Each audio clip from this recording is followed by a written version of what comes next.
والله اني انا مره بالشارع قدامي واحد الظاهر منشول، والله قدامي يمشي هذا ويقط الشارع. الله الله كنا قاعد يقط ورد، والله انه صبغ الشارع كله كلينكس. جيت اوقف والله اطالع وارجف.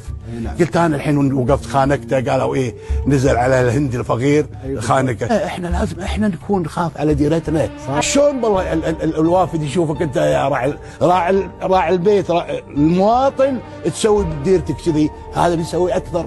احنا ابوك انت عزال تلقى واقف بالاشاره ينظف الاشاره. نعم. ياخذ الطفايه ينظفها بالشارع. اي نعم. مو حرام عليك؟ اي والله. ديرتك هذه بيتك، الشارع اللي انت فيه مثل بيتك. اذا هالوسخ اللي بتقطه بهالشارع معناها انت بالبيت قاعد بزباله. اي نعم. اي نعم.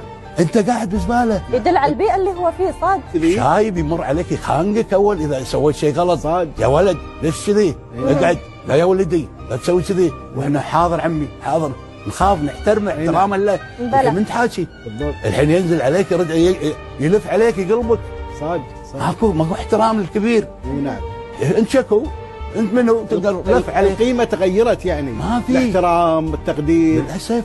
نعم للاسف حتى رجل الدين يكلمك يا ملعون الصغير لا تسوي كذي. لا يا كذا كذا، اعطاك شاكليته وكذا كذا، نصحك نصيحه كذي بابتسامه. ايش حلوها.